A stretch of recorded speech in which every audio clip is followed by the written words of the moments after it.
Okay. Good morning, everybody. We're going to begin. Those who are getting coffee, so you can certainly keep going, but we want to begin on time so that we can end on time because it's a full day of programs. My name is Ross Sandler. I'm a professor of law here at New York Law School and director of the Center for New York City Law, and I welcome you to this breakfast. This is our 111th City Law Breakfast. We've been doing these since 1994, and it's a history of city issues and civic issues that are really an important part of the history of New York now, and we're proud to sponsor them. We have our loyal sponsors, Consolidated Edison, Verizon, and the law firm of Greenberg Traurig have made these breakfasts possible, and I'm delighted they continue to be sponsors. Today, we have the Honorable Judge Judith Kaye here. And Judge Kaye has been gracious and come before and spoken at these breakfasts. I think this is her third time, once on court reform, once on juvenile justice, and today on juvenile justice and children. It is a particular honor to have Judge Kaye at a law school. Her time on the bench on the Court of Appeals, 26 years on the bench and 15 years as Chief Judge, represents a remarkable, important, significant record for the city, for the state of New York. Her decisions on such issues as gay rights, the right to education of children, her decisions are cited and taught. I teach them in my torts class. But in many ways, for me anyway, the thing that I think most about when I think about Judge Kaye is her ability to get things done outside the courtroom. Think of going to jury duty. We all, those who remember, no one went before. Judge Kaye got us all to go. All of the automatic exemptions are gone. And what that has made an enormous difference in justice here in the state. And then the special courts for nonviolent drug offenders and the family court. Amazing, important innovations. I had the privilege of sitting with one of the judges doing in the drug court not so long ago, and it's just amazing to see the difference that innovation has made for justice here in the state. These are such important accomplishments, and Judge Kaye was forced off the bench. She would still be there if it weren't this terrible constitutional limitation. And having gone off the bench, she has not stopped. And her efforts on juvenile justice and for children are unflagging. She's found new platforms, new ways to find outlets for her enormous energy and to produce results in the world for the benefit of all of us. So it was a great honor for the law school and for the Center for New York City Law and for the other co-sponsors of this day, Diane Abbey Law Center for Children and Family Law, to welcome to this platform Judge Kaye.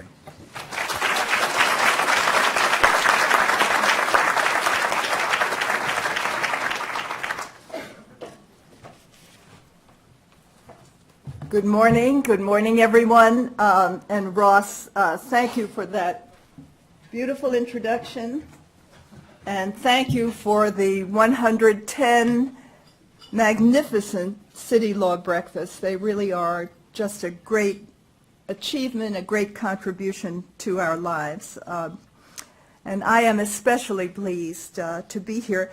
In fact, it was little more than 3 years ago. It was August 27, 2010 to be precise, that I had the privilege of standing here as part of this great City Law Breakfast series. And I began then, and I begin again, by complimenting all of you for arriving at the crack of dawn to chew on a subject of breakfast for judges. Wow.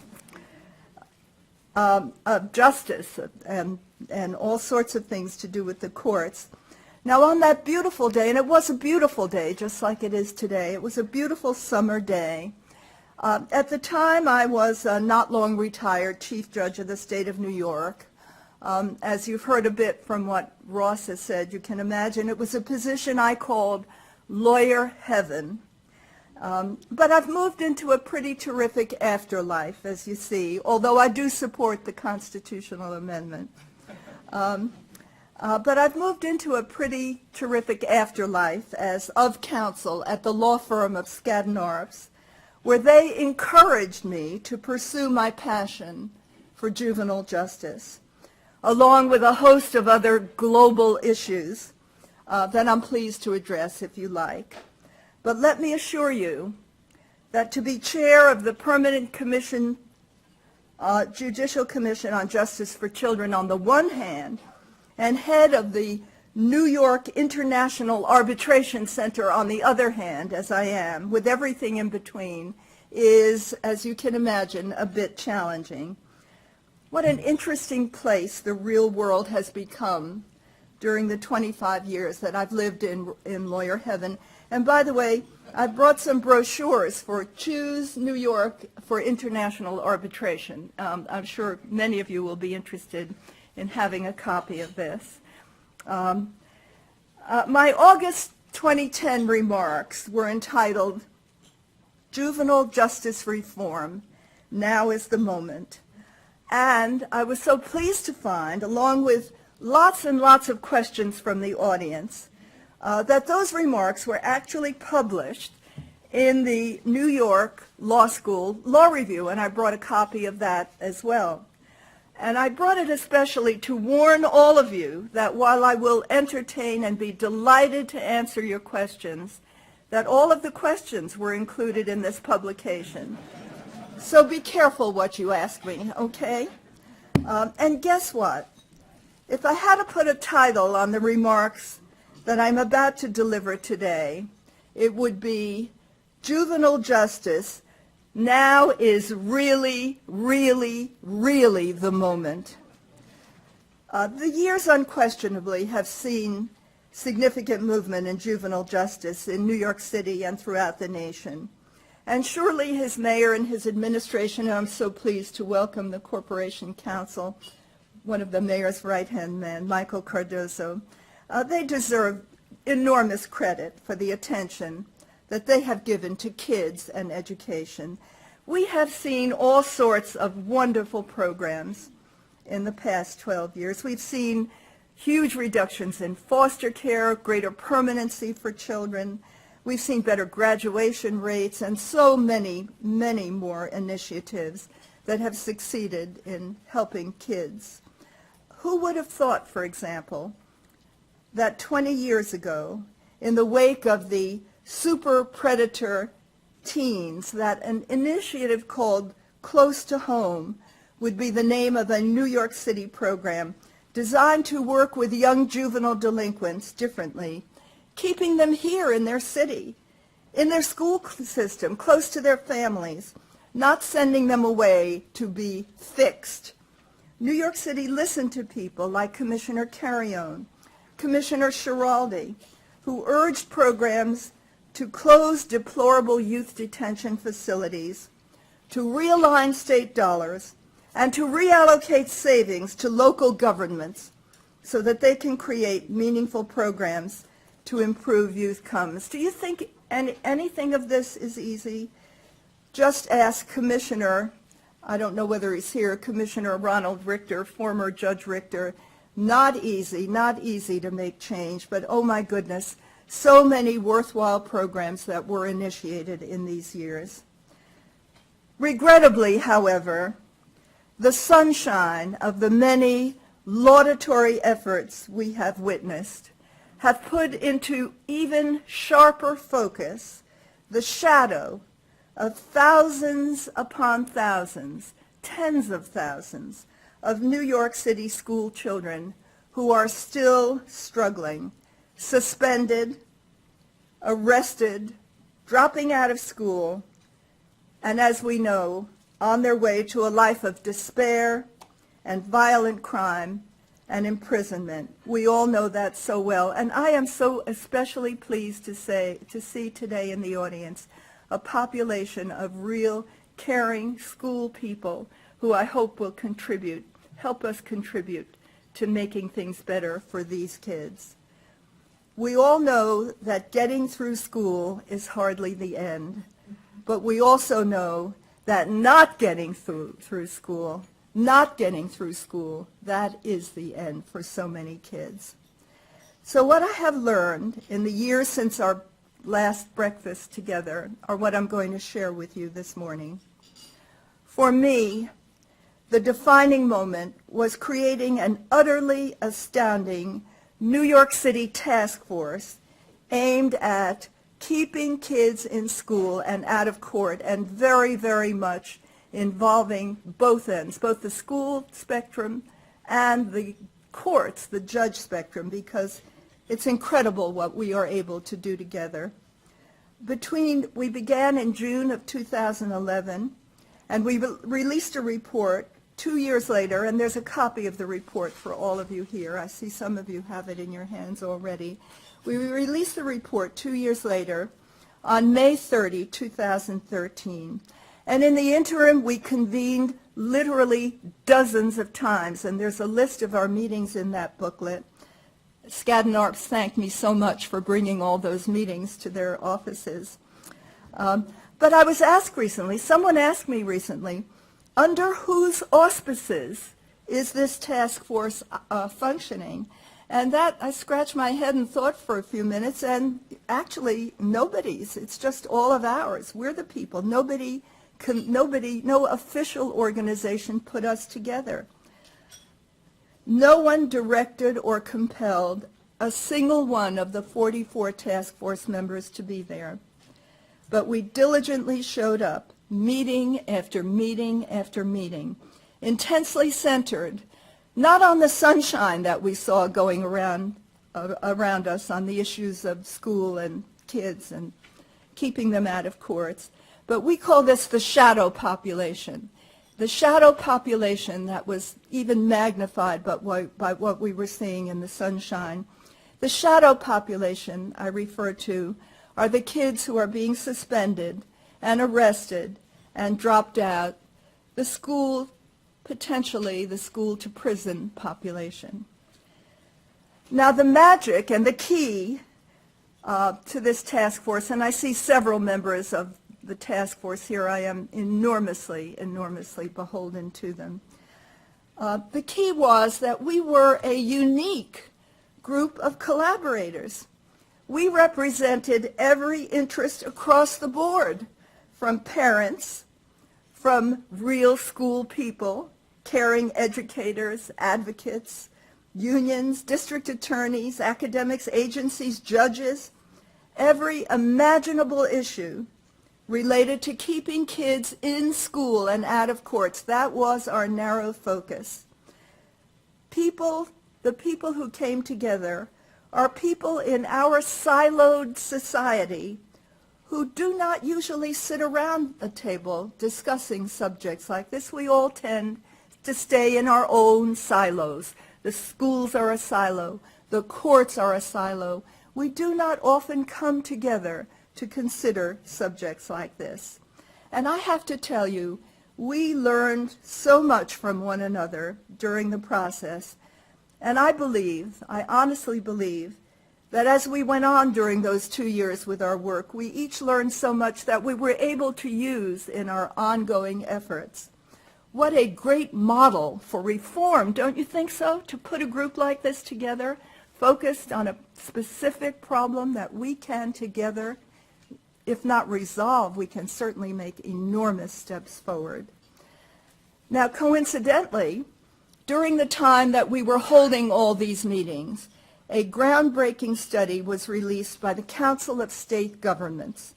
It's called Breaking School Rules, a statewide study on how school discipline relates to students' access and juvenile justice involvement. Amazing that we didn't know what was going on at the time, and then we got a copy of it, and I believe there are copies of that around today as well. I don't know how many of you have heard of this study in the state of Texas. It reports the details of a study of more than 900,000 students in Texas for 6 years, from the 6th grade all the way through their graduation. covering their middle and high school years. Every one of those students was studied. The report establishes once and for all what every one of us had to believe was true. I have to tell you, even my grandmother, my wonderful grandmother, could have told you what the report tells us. She didn't have the data. You know, we didn't have the data either. All this data has been kept secret for so long. It only has become public recently. My grandmother could have used the data, but her good sense would have told her anyway what the Texas report studied after following 900,000 school children for 3 years. Here's what the Texas study concluded: that suspension and expulsion from school significantly increase the likelihood that a student will repeat a grade, will drop out of school entirely, and will become involved in the juvenile justice system. Does this surprise any of you? As I once heard a wise school administrator ask, how many times can we push away a child by kicking them out of school before they get the message that they should just stay away? Additionally, and again, does this surprise you? The Texas study concluded that disproportionately black students and students receiving special education services, those are the people who are being suspended. And they are being suspended for what we call discretionary offenses, not mandatory offenses, which would be like violent assaults. Discretionary offenses, like talking back to somebody, not giving up a cell phone, arguing, having a little fight with one another. Are there any of you here who never did those things? I can tell you right now, I did them, some of them, absolutely. These are things we think of as typical adolescent behavior in so many instances. Does any of this surprise you? It would not have surprised my grandmother. And can you believe that while our study was going on, while the Texas study was going on, simultaneously at the federal level, there's been growing recognition of the need for change in the national paradigm of incarceration, and the school-to-prison pipeline is a vital part. Just interview people who are incarcerated, and you'll learn how many of them had successful school experiences. Not many. America became a land of mass incarceration. That became our distinction among all the civilized nations. And that's been long a subject of concern. And even more so in these days of budget crisis. We're asking ourselves, because of budgets, not because of human issues, do we really need to incarcerate so many people? And we're saying, no, we don't. In the summer of 2011, again, while we were hard at work, Attorney General Holder and Education Secretary Arne Duncan announced the Supportive School Discipline Initiative, a collaboration between the Departments of Justice and Education to address the school-to-prison pipeline and disciplinary processes and practices that push kids out of school and into the justice system. And their quote is, "The initiative aims to support good discipline practices in schools to foster safe and productive learning environments in every single classroom." And I think we would all agree that that would be a desirable outcome. So in March 2012, we actually convened a national leadership summit on the same subject, keeping kids in school and out of court, opening with top judicial and education officials, trying to bring together these communities that stay in their own silos. We brought them together, focused on current juvenile justice and social discipline trends.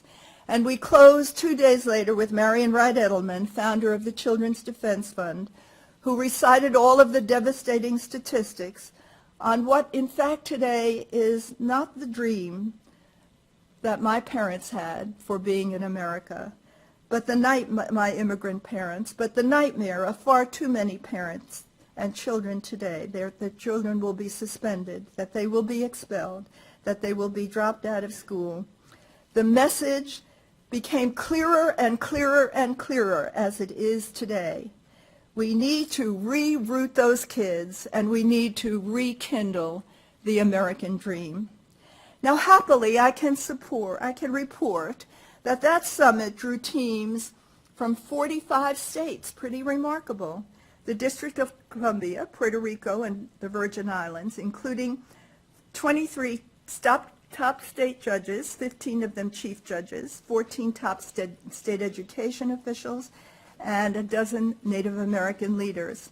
Their dedication to this collaboration underscores their recognition, all of their recognition across the nation, of the devastating connection between school discipline policies and the juvenile justice and criminal justice systems, and the opportunity that we have, a growing recognition of the opportunity we all have if we work together to change, to bring about change. Now, since the summit, that wonderful summit, we've stayed in touch with virtually all of the state teams, and they are themselves all throughout the nation, either conducting state summits or convening a task force as a strategy to move further. In fact, in today's program, as we move on with the day, we have some representatives from California who are watching as we carry forward the message of the summit. Nearly half of the teams identified the need to provide accessibility to mental health services, and virtually all of them are focused on seeking out ways to prevent school violence rather than the reactionary tactic of simply arming teachers and increasing police officers in the schools. Two really terrific ideas, I think, for improvement. So what are we doing? What are we doing here in New York City to follow up on our national summit? In April, we convened a state summit hosted by the Commission, the Permanent Judicial Commission on Justice for Children, and the Maurice Dean School of Law at Hofstra University. And that brought together state leaders, and we have many of those here today. We're so pleased even to have some members of our legislature who will be here later in the program to focus on possible statutory and policy changes to encourage the development of safe and respectful and supportive learning environments while holding students accountable. Yes, we want to hold them accountable for misbehavior, not simply dismiss it as typical adolescent misbehavior. But we want to reserve the most punitive messages, including school suspension and mandatory arrest. We want to reserve those for the most egregious cases. The goal is for New York leaders to promote policies that not only help children succeed in school and prevent their involvement in the justice system in the first instance, but we want to be sure that we re-engage the kids who do get involved. And the time is right. The time is really, really right. The whole nation, if you watch the papers, the whole nation is coming together around emerging research that demonstrates the connection between school suspension and arrest and a bad lifetime outcome for our youth. It's the perfect time for the next mayoral administration in the city of New York to build on the wonderful seeds that have been planted, to take a leadership role and to bring New York City to the forefront of these reforms. So this brings me directly back to the New York City Task Force report and the recommendations that were released in May, that booklet that you have and the subject of the entire day's conference that's going to follow this wonderful breakfast. You've heard a few details about the Texas study. I'm not going to prolong the discussion about the Texas study. I think there are so many relevancies between the Texas study and the New York situation. I'll tell you only, and I'll just give you a couple of statistics because this is breakfast. I don't want to make it totally indigestible. But I'll tell you only, to give you just a smattering of what we're facing, that for school year 2012, and those were the last figures we had when we did the report, there were 70,000 New York City public school discretionary suspensions. And by those I mean principal suspensions, which can last from 1 to 5 days. Superintendent's suspensions can go up to a year. But these discretionary suspensions lasting from 1 to 5 days are for things like horseplay, insubordination, and using profane language, okay? you can get suspended from school for up to 5 days for that. In that same school year, 2012, there were nearly 900 in-house arrests, again, overwhelmingly for incidents like a school fight or talking back to a school safety officer, and I promise I will never talk back to any of you. And 1,600 tickets, we call them summonses, which can be written out by a school safety officer, and you know what a kid is likely to do with that, and leave a few of those unanswered, and you know what the next step is? A warrant for your arrest, right? So these are not insignificant. And look at the numbers. These are not insignificant numbers. And again, black students, just like the Texas study, 4 times more likely to be suspended than white students.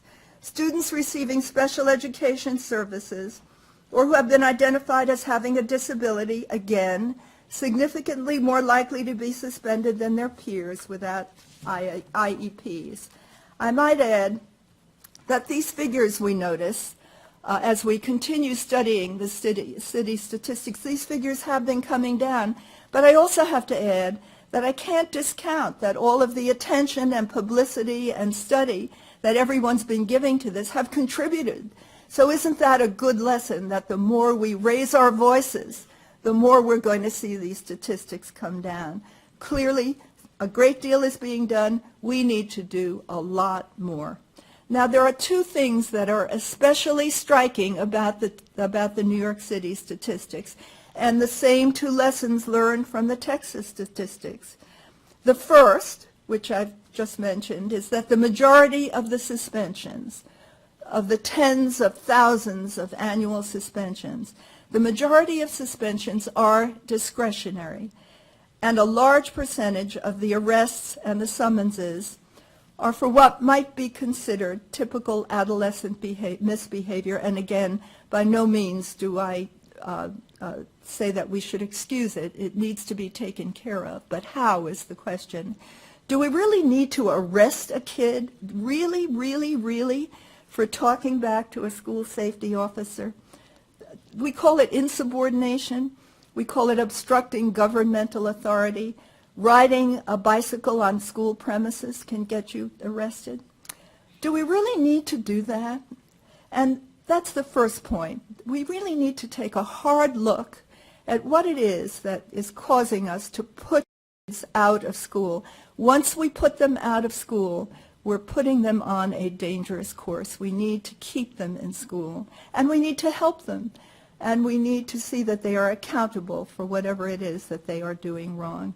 But there's a second really, really important lesson that we draw from the Texas statistics, and again, we draw from the New York statistics. We can't simply dismiss the Texas statistics, which took years for the Council of State Governments to accumulate in a very responsible way, and indeed years for the New York City Task Force to accumulate in a very responsible way.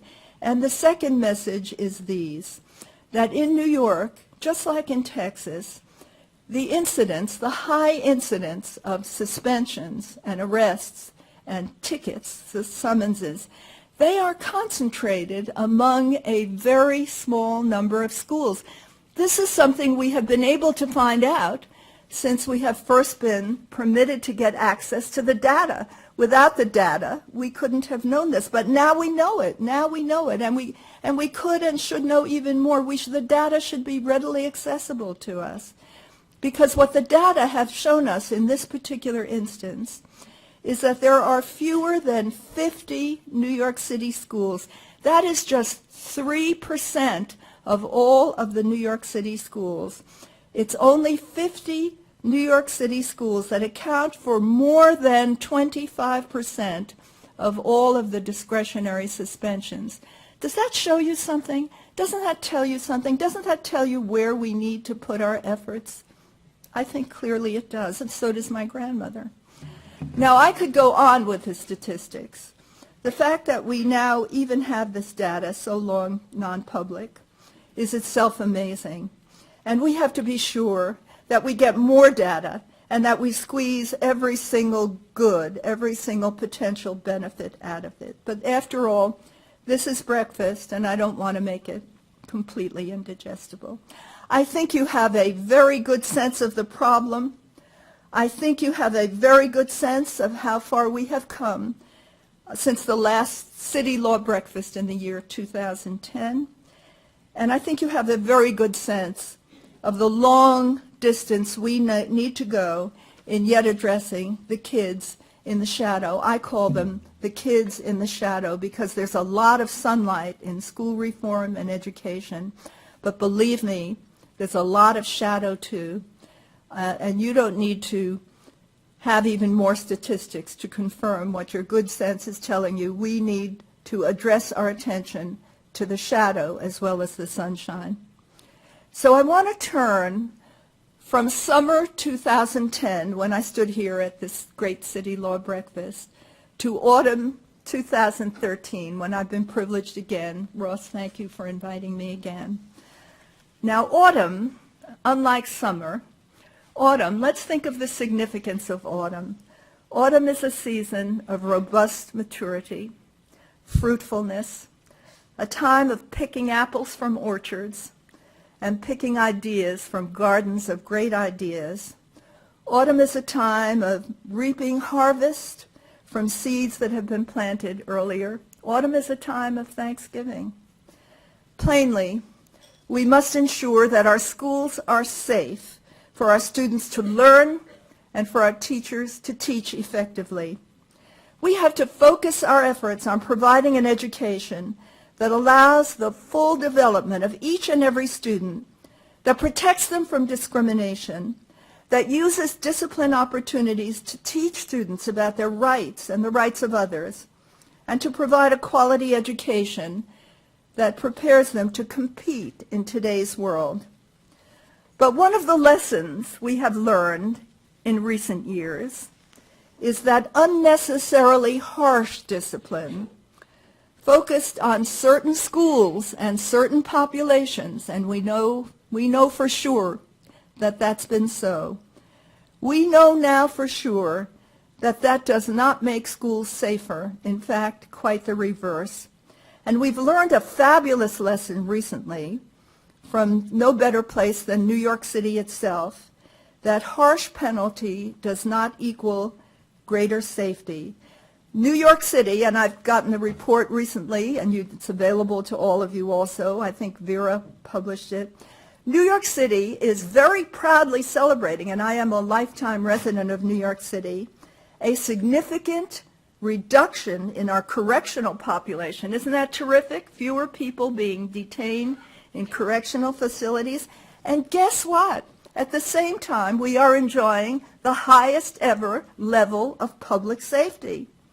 We know that we don't need to incarcerate people. We don't need to get, quote unquote, bad people off the streets in order to make New York City safe. We're just proud that that's happened. We've proved that.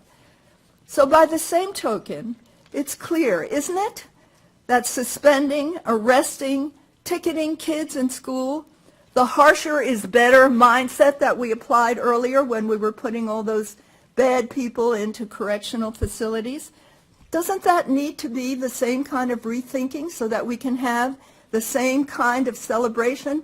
We've made schools safer, we've made streets better, we've made schools better, we've made kids better. The task force recommendations really, in the end, they are about leadership, which is why we have timed them so especially to the fact that there is necessarily going to be a new administration. I'm confident, Michael, we could have worked with this together, couldn't we? But we do, of necessity, have a new administration. This is about leadership, the next mayor. This is about collaboration, bringing together people who don't normally sit together. Yes, we must sit together, just like our fabulous task force sat together for 36 or more meetings and came up with this wonderful report, got data from one another, shared ideas. It's about leadership, it's about collaboration, it's accountability, and we need all three of those to assure lasting change. So in addition to the report's principal message of the need for collaboration, setting shared goals to avoid suspension, and the use of law enforcement strategies to deal with school misbehavior. One of the things the task force urged was the development of a graduated response protocol, and several states have been doing that, to encourage the resolution of student misbehavior right at the door of the schoolhouse. Do we really need to bring kids to the courthouse? No, no, right at the steps of the schoolhouse.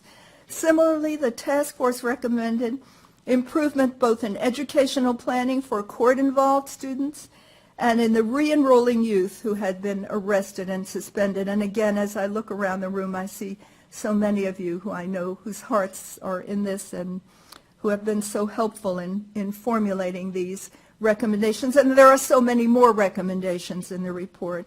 I encourage all of you to secure a copy of the report and recommendations and to study it. I have to warn you, there are 99 footnotes. Now, I am not a footnote person. You can study my 25 years of opinions for the Court of Appeals. Every now and then I threw one in. But here I insisted on 99 footnotes.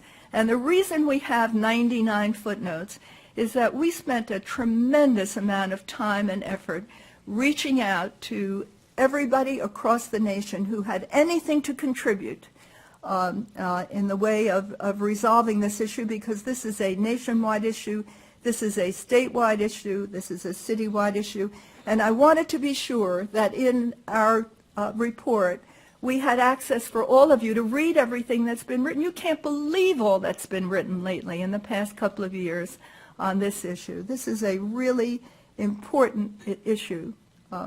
As a nation, a state, a city, a community, we just cannot afford to continue to make court involvement the default.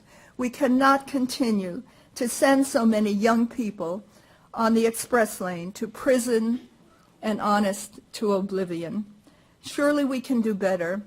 And the major point I so much in my heart want to convey to each of you is that every single one of us here has a role, and every single one of us here has a responsibility to change those grim statistics and those grim outcomes. And I said 3 years ago it was the right time. Today I mean it's really, really, really the right time to focus a spotlight on the population that stands in the shadow, prominently in the shadow, of the city's many advances in education. There is no time to wait. Let's build on the good work that has already begun, and let's find ways to improve our school culture and learning environment, teaching civics, applying restorative justice practices, using positive behavioral interventions. Let's leave the courts with only those youth whose actions justify extreme intervention. Let's return our nation's leadership to juvenile justice, not continue its leadership in mass incarceration. Let's support all of our children's education, their hopes, their aspirations. Believe me, it's a far, far better investment for them and for every single one of us. Thank you so very much.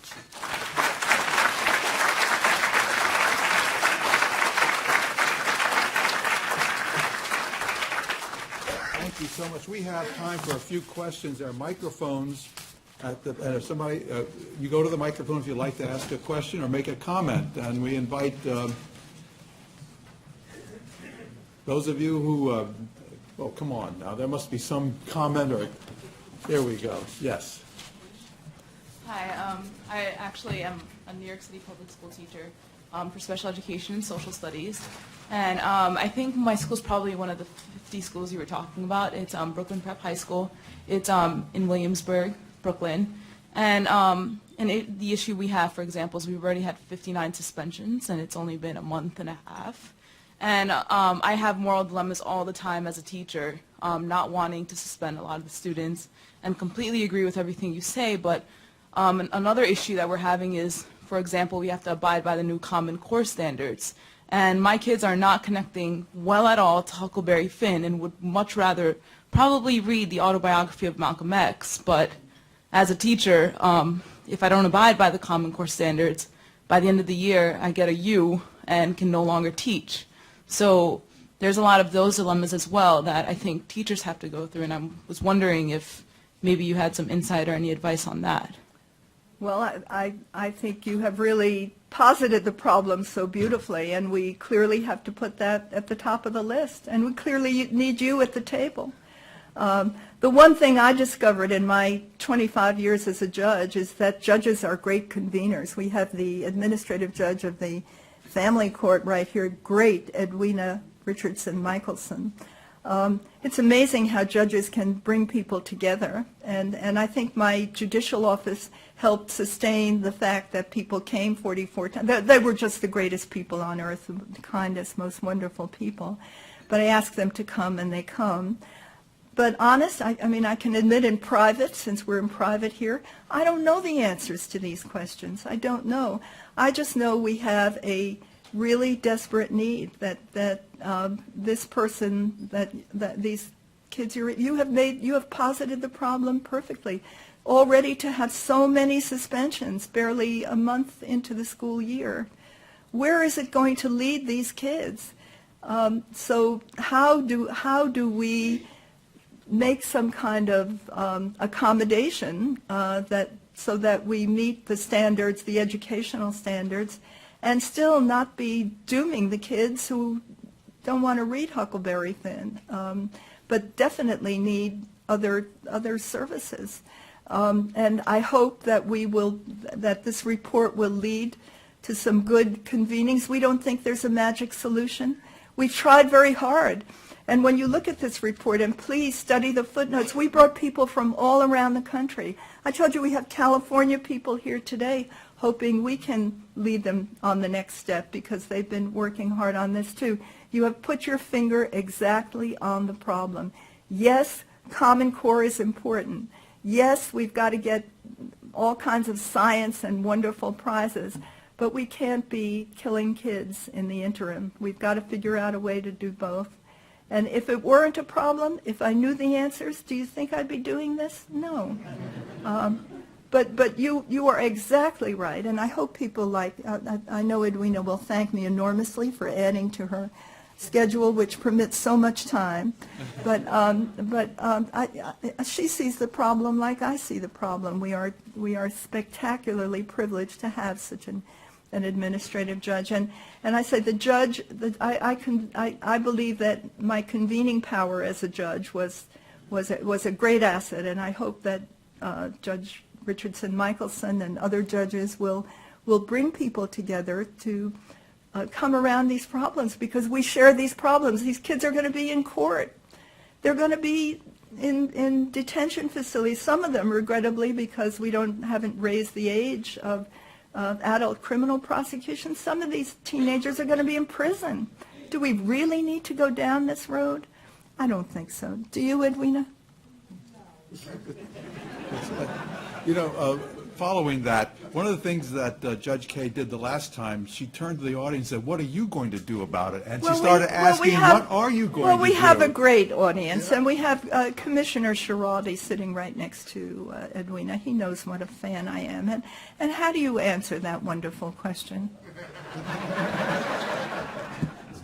I mean, one of the things that it's showing itself up as with us is we adjust a lot more cases, because we're not going to send these nonsense cases to Judge Richardson-Mendelson, because it's just stupid. So, I mean, really, we get these cases from school and sometimes other places, and we just adjust them out of the system because it just wastes everybody time to have a schoolyard fight. Okay, so that's a way to keep them out of the court, and yeah, absolutely we need to do that because as a matter of fact, we had, I don't know if Judge Monica Drenane is here. I know she's coming later today. She's the administrative judge in the Bronx Family Court, and she helped us get statistics. We've had so much trouble getting statistics. What a pity that we can't get the statistics. But Monica helped us, and she's the one who accumulated statistics of what was coming into the Bronx Family Court. You can't believe what was coming into the Bronx Family Court. So Commissioner Schiraldi says, and I appreciate that because I know his heart is in it too, we're going to see that not so many of those ridiculous things are getting sent to court, because what we were seeing, 75% of just a kid arguing with another kid. No, that's not the problem. But I can't let you off the hook, because the question that was posed related to the suspension. Do these kids, let alone that you're not going to bring them to court, and I appreciate that, and that's important, and we have to reroute these kids from court. They don't belong in court when they're having a fight with each other. Just what kids do. Sometimes sometimes you do have to go forward, but overwhelmingly, the statistics are showing us that you don't. But still, do we need to suspend that kid? Maybe suspend him for 1 day, suspend him for 53 suspensions after a month? What message does the kid get? I quoted that officer who said the kid gets a message after a while. Been suspended? I don't mind suspension. Pretty nice. And if I've been suspended once, 3 times, 5 times, maybe the message they're giving me is that I should stay away. And so I understand you're addressing the getting to court part. What are you doing about the suspension part? Yeah. And isn't it interesting that we put the microphone right behind you? Somehow I feel there's a little setup going on here. I'm not doing anything about this. And let me tell you, you shouldn't feel cynical, because your optimism has brought tremendous refreshment to... No, I totally appreciate that, Judge. You know, the probation department really doesn't do much about suspensions. It's not our part of the world. I mean, we've had our conversations. But none of us are going to say that anymore. No, and that is the message of the day. We cannot say this is a part of our world. This is our world.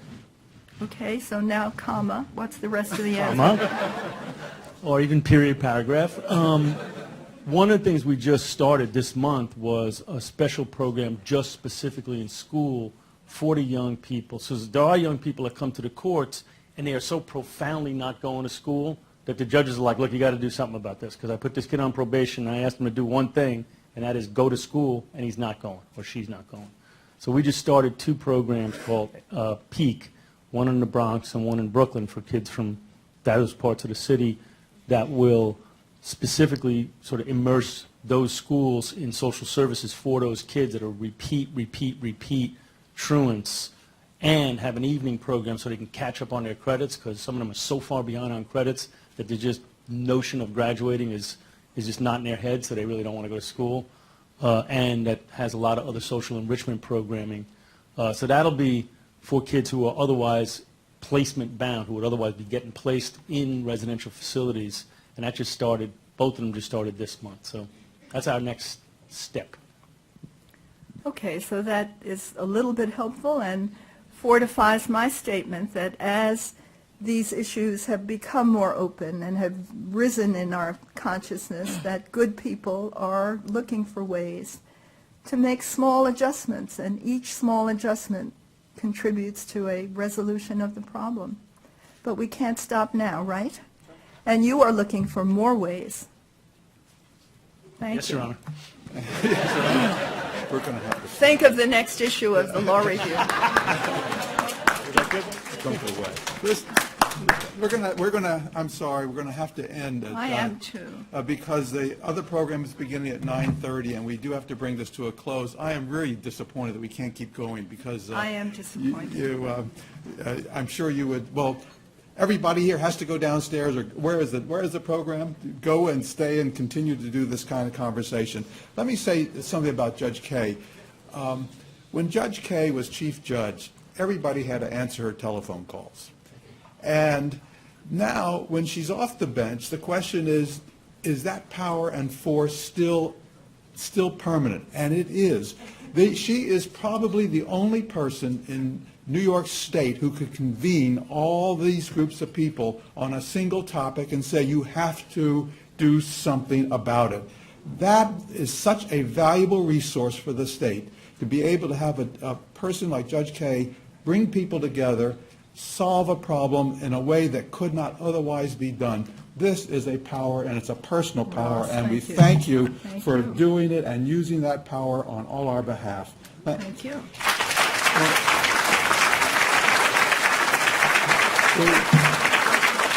As we always like to do, we'd like to present to our speaker a product of the scholarship of this law school, and I present to Judge Kaye a book by my colleague Jethro Lieberman, Liberalism Undressed. I think you'll like this book. It's a wonderful read. Thank you so much for a wonderful Not morning. X-rated, right? Not X-rated.